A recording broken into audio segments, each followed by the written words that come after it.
The night shift at the isolated gas station was already eerie. The fluorescent lights buzzed overhead as I stood behind the counter, the smell of gasoline hanging in the air. My only company was the monotonous hum of the highway beyond the glass doors. Around midnight, a battered pickup truck pulled up to the pumps. A man in a tattered coat stepped out, his eyes hidden beneath the brim of a worn hat. He filled his tank without a word, his gaze never leaving me. As he approached the counter, a sense of unease settled over me.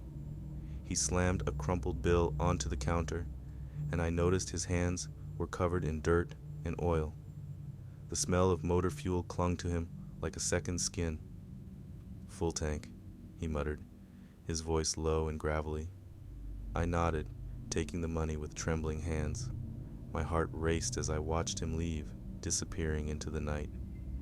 Hours passed, and the gas station was once again empty. I couldn't shake the feeling of dread that had settled over me since the mysterious stranger's visit. I locked the doors, but that didn't ease my unease. Around 3 a.m., a loud banging echoed from outside. I jumped, my pulse quickening. Through the window, I saw the same pickup truck from earlier, parked haphazardly by the pumps. Panic gripped me as I realized the man was back. I cautiously approached the door, my hands trembling as I unlocked it. The man stumbled inside, reeking of gasoline and something far fouler. His eyes were bloodshot, wild, and he swayed unsteadily. "Help me," he slurred, his words barely coherent. "Something's following me." Fear surged through me as I noticed a dark, shadowy figure lurking just beyond the dimly lit gas station. It moved with unnatural speed, shrouded in darkness, and I could barely make out its grotesque features.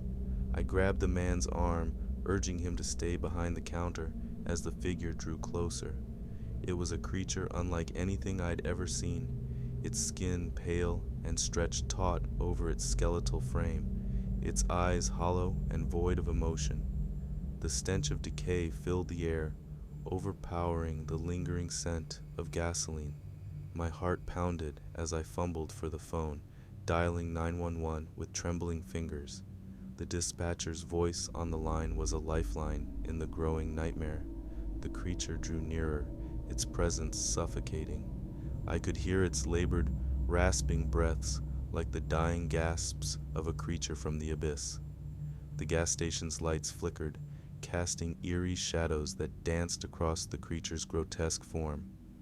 As the dispatcher assured me that help was on the way, the creature let out a bone-chilling screech, its unearthly cry piercing the night. It lunged at the counter, its cold, clammy hands grasping for me. The pickup truck's engine roared to life outside, its headlights flooding the gas station with blinding illumination. The creature recoiled from the sudden brightness, its hisses of agony filling the air. The driver's side door swung open, and the man from the pickup emerged, holding a gasoline canister. With a determined fury, he doused the creature in gasoline, its unearthly cries growing more desperate. He struck a match, and the night erupted in a blaze of fire. The creature writhed in agony, its form consumed by the inferno, until it was nothing more than a charred, smoldering husk. The man turned to me, his expression grave. "Don't ever forget," he said, his voice a solemn warning. "Some roads are best left untraveled." With that, he climbed back into his pickup and vanished into the night. The fire crackled, and the smell of burning flesh filled the air, a haunting reminder of the horrors that lurked in the darkness.